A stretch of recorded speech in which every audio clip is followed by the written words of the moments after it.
All right. Welcome, everyone, to the fourth information theory session. We have three very nice talks. The first one will be given by Zhang from the University of Chicago on no-go theorems for universal entanglement purification. Please take it away. My turn? Okay. Yes. Okay. Thank you for the kind introduction. So I'm Alan from U Chicago. Today I'm very glad to share with you on our recent work, which is titled No-Go Theorems for Universal Entanglement Purification. What?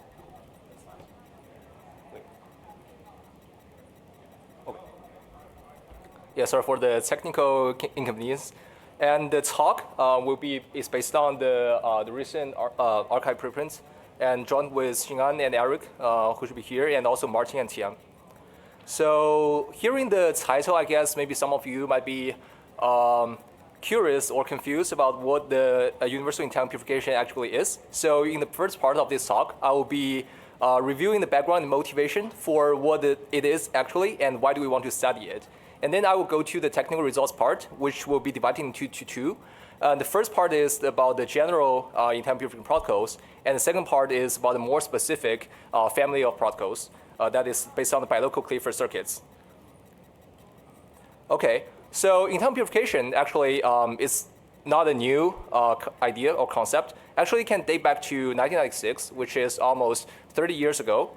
And here is maybe the most simple, the simplest and the most canonical example of entanglement purification protocols, where you have two entanglement pairs distributed to the two parties, and then the two parties will perform the CNOTs on two qubits they receive, and they would measure out one qubit each at the end and communicate classically the measurement results, and they would decide whether to discard or keep the unmeasured pair of qubits.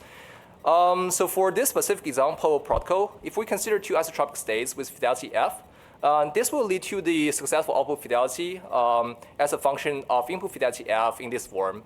And we can visualize the output fidelity as a function of f. We can see that as long as your input fidelity is above 1/2, then you can, in principle, arbitrarily approach unit output fidelity, that is, approach the ideal two-qubit bell pair, as long as you can concatenate and nest your protocols to infinity.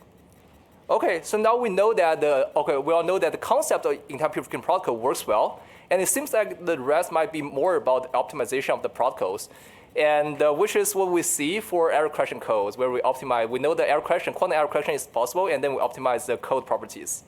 And so is this actually the case? So here's maybe a reminder, or kind of reminder that normally in the literature, the identical input states are assumed for the studies of entanglement purification protocols. And however, in practice, such kind of IID assumption is hardly justified, especially when you consider that the physical remote entanglement generation is probabilistic, and while quantum memories which store the entanglement states are noisy. And moreover, if you consider some protocols such as entanglement pumping, you will by definition, have non-identical input states. Okay, so now we know that non-ID input states is a kind of fact for entanglement purification, but however, it's not necessarily a problem, at least upon first glance. Well, if we look more deeply into the properties of entanglement purification protocols, we will see that the quality of the successful output state is not always guaranteed to be better than the best input states. And in this specific talk, we will be focused on the following figure of merit for the quality, that is the fidelity with respect to the standard 00 plus 11 maximally entangled state. And as a concrete example, we can again consider the bilocal CNOT protocol with isotropic input states. And we can see that when your input states are non-identical, there exist cases when there exist cases when your successful output state fidelity is not higher than, or actually lower, strictly lower than the better input state. So this is actually saying that this seems to be diminishing the practical merit of entanglement purification protocol, because it seems like you do not want to do entanglement purification because it's actually doing bad to your input states. So we hope to have entanglement purification protocols that possess a universal monotonicity, which means that the successful output is guaranteed to be no worse than the best input. And also, we would like to have input-independent app over potential adaptiveness needed. So here we define the universality for entanglement purification protocols, which is respect to a specific set of entangled state S. And we say that an N-to-1 app is universal for this specific set S if for arbitrary sequence of N states selected from set S, we have that the successful output state has fidelity greater than or equal to the maximal fidelity of the N input states. So in the best case scenario, we may want to have the app to be universal for as large input state set as possible so that we have a one cure for all solution to the noise suppression in quantum communication settings. Unfortunately, so far, there is no known app that is universal for all entangled states. By saying for all entangled states, I mean when arbitrary error can happen to our input states. And so we would like to ask the following question. That is, does there actually exist a universal app that can be implemented by LOCC when arbitrary error can happen to the input states? So then I'm going to the first half of the technical results, which is about the general entanglement purification protocols. And as a reminder, a general app can be formulated as a two-branch quantum instrument, where one branch corresponding to the success and the other corresponding to failure. And we say that such an app can be implemented by LOCC if and only if both branches can be implemented by LOCC. So in the failure branch, we notice that we just discard the output state by definition. And so that this can always be implemented by LOCC. And therefore, we can safely focus on the success branch. And moreover, we also know that the mathematical structure of LOCC operations is pretty complicated, so it's not very practical to directly work with it. And therefore, we resort to the common supersets of LOCC, that is the PPT preserving operations and separability preserving operations. So as a reminder, we are looking at the best case scenario, that is whether there can be a universal app for all entangled states.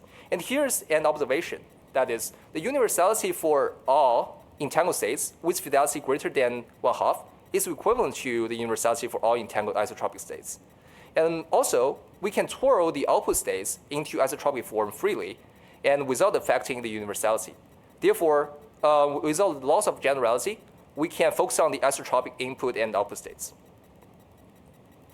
So, given the previous formulation that, we are focusing on the isotropic form of input and output states, now we have the following result. That is, actually, we can find a unique PBT preserving universal entanglement purification protocol map for the successful branch. So the successful branch is described in this form. And the uniqueness can be elaborated as follows. That is, suppose there is another N-to-1 PBT preserving universal app. It must satisfy that its successful branch is equivalent to the successful branch that we present here upon the twirling of your input and output states, and up to a multiplicative constant which will scale the success probability. And at the same time, given this kind of PBT map, we can also write out its Troy operator, and which is in this following form. So here, our notation is that we use phi2 to denote the projector onto the pure 00 plus 11 Bell state, and the phi2 perp to be the orthogonal complements. Okay, so now we have the unique PBT entanglement purification map, and we would like to know whether it can be LOCC implementable. And we first consider whether this map is actually SEP as a necessary condition for LOCC implementability. So to study the separability of this PBT map, we actually transform the problem to the study of the separability of the corresponding Troy operator. And to study the Troy operator separability, so in this work, we are resorting to this lemma, which is sometimes known as the block criterion. So in short, it is saying that if you write your bipartite states into your general block representation, and now you have your correlation matrix, and suppose your state is separable, then you must have that the one norm of the correlation matrix should be upper bounded by this value, where M and N are the dimension of your local parties. So for the specific form of the PBT entanglement purification map we just showed, we can actually do the analytical calculation of its correlation matrix, one norm. And we have the following result, which is that we have the analytical formula for the one norm of the correlation matrix for even and odd n with separation. We can see that for even n, that where n is the number of input states, we can directly say that they are not separable because they are above the upper bound for separable operators under the block criterion. While for odd n, it's kind of a coincidence that it's exactly equal to the upper bound. So far it seems for the odd n, things are still undetermined. While at the same time, we have the following trick or lemma, which we call the protocol construction, which is basically saying that suppose there exists a separable n-to-1 entangled purification protocol that is universal for all entangled isotropic states, then there should also exist a separable minus 1-to-1 app that has the same universality.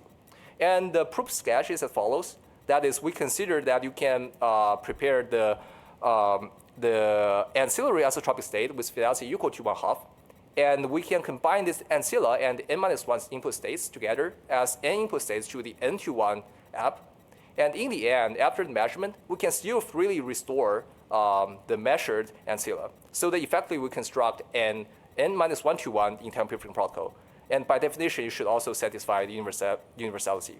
And therefore, combining the previous results, we can conclude that there does not exist LOCC implementable universal n-to-1 entangled purification protocols for all entangled isotropic states. And this is actually concluding the first half of the technical results. And for the second half, we will be delving into a specific family and also perhaps more practical, which is based on the bilocal Clifford circuits, and which we call for short bicep protocols. So here's the definition of the bicep protocols we consider. And I think the figures down below might be actually pretty clear. That is, consider that you have n bell pairs, which are distributed into to two parties. And then two parties each has n qubits at their hand. And then one party performs Clifford circuit C, and the other performs C star. That is a complex conjugate of the Clifford circuit C. And in the end, both parties will measure out n-1 qubits each. And the condition on the same parity, pairwise same parity, they will argue that their purification is successful and unsuccessful otherwise. And the mechanism is basically that they can, this bilocal bicep protocol is basically doing the transformation of error channel by the Clifford conjugate. And so recall that for universality discussion, we need to specify the set of input states. And for bicep protocols, we consider the following family of input state sets, which we call the complete BDS set, where BDS stands for Bell diagonal states. And here's the definition for the complete BDS set. We call the set of Bell diagonal states a complete BDS set if, first of all, every state in the set is entangled, and second, the perfect phi2 belongs to this set, and thirdly, the third requirement can be intuitively understood as that we allow or we require that all three possible Pauli errors can be applied or happen to your input states. And the motivation for introducing this set, this family of set, is as follows. It's twofold. And firstly, we can do Pauli trolling to transform freely to transform your input states into the BDS form without changing your the four diagonal elements in the belt basis, and especially the fidelity itself. And also we would like to consider more general patterns because we do not want to make too strong assumption on the structure of the errors, so that we would like to allow all three Pauli errors. And also the error channels can sort of be, yes, and also error channels can be considered as maybe sometimes the result of Pauli trolling as well. And as a comment, so different from the previous discussion on all entangled states or the set of all entangled isotropic states, for complete BDS set, the fidelity threshold can be arbitrarily high in comparison to the 1/2 of the set of all isotropic states. Okay, so for the specific family of bicep protocols, we can formulate the necessary and sufficient condition for them to be, for a certain bicep protocol to be universal with respect to with respect to any complete BDS set. And the formulation of the condition is based on the following definition. Sorry, okay, I've been messing up the buttons. So it's based on the definition of the following family of polystrings, which we call the harmless strings. And its definition is that so the polystrings must satisfy either of the two requirements. And the condition is basically saying that an N-1 bicep protocol with the n-cubic Clifford circuit C is universal for all complete BDS set, if and only if the Clifford circuit C can transform all n-cubic polystrings which have at least one identity operator into harmless strings only. And in fact, the no-go theorem for the previously presented no-go theorem for the general app can imply the non-existence of universal bicep for any complete BDS set. And the proof sketch is as follows. So we recall that the set of all entangled isotropic states is also a complete BDS set. And so the first no-go theorem is basically saying that there should be no N-1 bicep that is universal for all entangled isotropic states. And then suppose that there exists a bicep that is universal for certain complete BDS set. It must satisfy the previous necessary and sufficient condition. And while if that condition is satisfied, it should be universal for all entangled isotropic states as well, which contradicts the previous no-go theorem. And therefore, we can say that, okay, for bicep, the universal bicep does not exist for any complete BDS set. And also, this statement can be proved from the algebraic structure of biceps themselves. So previously, we have not assumed any additional information for our operation of entanglement purification. And now we consider that in practice, we can in principle obtain more information of our input states. For instance, the order of the fidelities of the M input states can be a relatively cheap one. And then we may choose to fix the order of input states according to the fidelity order. And specifically, we may put the one with the highest fidelity at first among the n slots of your input. And then we can similar to the previous condition of universality for bicep, without considering the ordered fidelity, we can also formulate the necessary condition for the universal bicep with ordered fidelity as follows. It's again formulated in the Clifford conjugate transformation of polystrings. And so now, given the ordered fidelity, notice that universal app always trivially exists. Because if we know which one is the best in the input, we can just trace out or just discard all the other input states which have lower fidelity. And therefore, we would like to look for non-trivial bicep for complete BDS set that is universal given order fidelity. And it seems that equipped with the previous necessary condition, we can always search over the Cliffords to see what Clifford satisfy the condition and to verify whether they are non-trivial or not. And in fact, given this order fidelity, we show that every universal bicep protocol for complete BDS sets, they are necessarily not performing better than the trivial bicep protocol that is discarding. Okay, then let's consider that what if we get more helping hands? So suppose that we can get equipped with m additional noiseless bell pairs shared between the two parties. And we allow them to be participating in the bicep protocols. And the requirement is that in the end, they should remain unchanged. And so that they can be reused. Otherwise, we are basically consuming entanglement, and which is not free in our setup. And however, it can be noticed that even if we include, if we restrict ourselves to the poly-error strings, that is poly-error channels, given the polytrailing argument, we can see that even if we include the noiseless bell pairs as assistance, the algebraic structure of the involved poly-error strings do not change from the previous cases.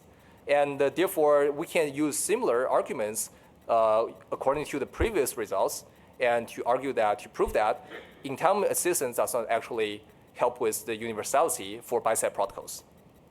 And therefore, combining all the results for the bicep protocols, we can conclude with the second logo theorem specifically to the bicep protocols. That is, we do not have any N-1 bicep protocols that is universal or non-trivially universal given order fidelity when assisted by arbitrary number of pure belt pairs for all complete BDS sets.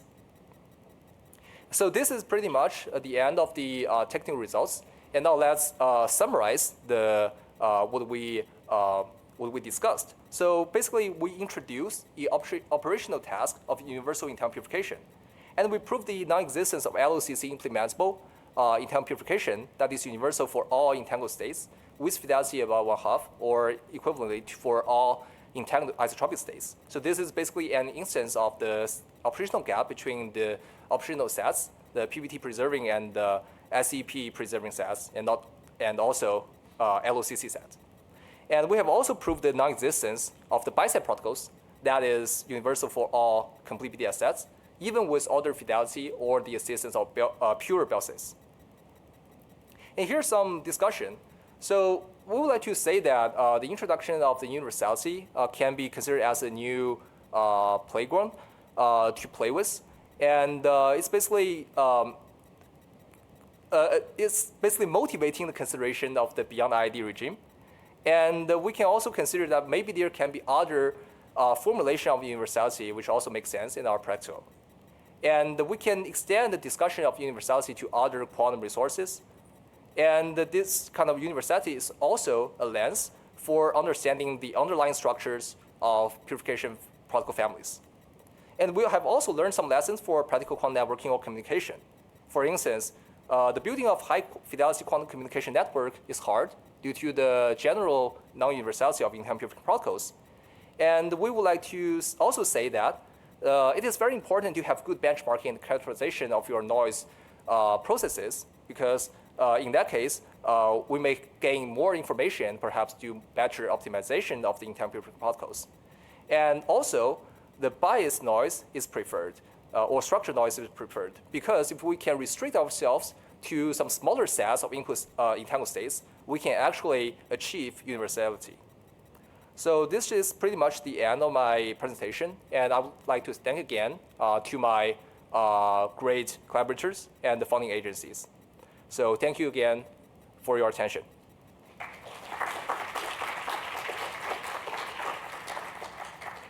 Thanks a lot for a nice talk. Questions for Alan?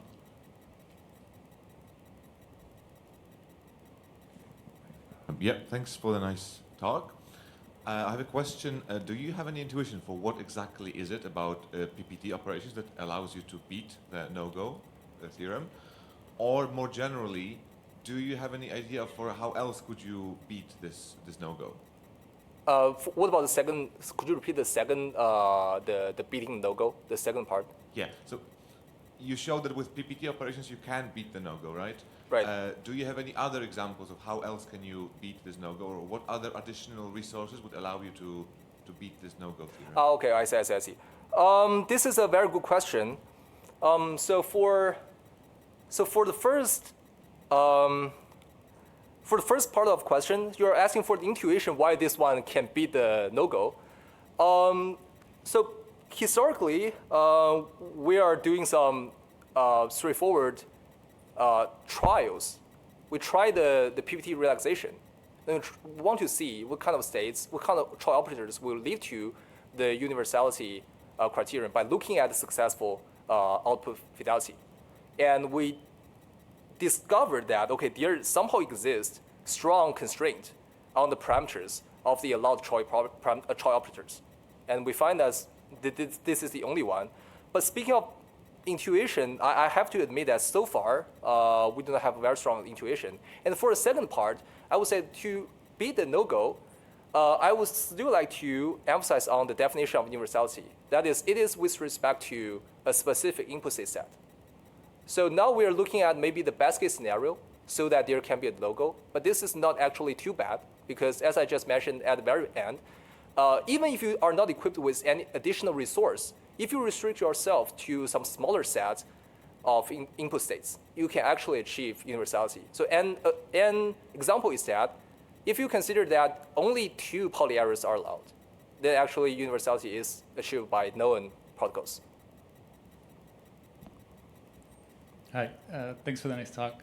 I'm wondering if, so you have this no-go result for LOCC universal EP. Have you thought about if you have LOCC with pre-shared entanglement, like you have some, like shared Bell state? Yeah, this is a good question. So, so for that part, I think you remember that for the second half of the technical results, we consider the pre-shared entanglement. Okay, wait a minute. So by saying the pre-shared entanglement, are you saying that you want to consume them, or do you want to preserve them? Purely as assistance, or? I guess consume them, yeah. Okay, so this is a good question. And the short answer is that we have not considered this specifically. But my intuition is that if you allow to consume pre-shared entanglement, I think this can be possible. Because there can be the ways to physically construct the PPT operation utilizing the pre-shared entanglement as resource. I think intuitively that can be possible, but we do not have an explicit formulation or construction yet. Thanks. Maybe a final short question. Okay, if not, then let's thank Alan. Thanks. And let's take a short 3-minute break.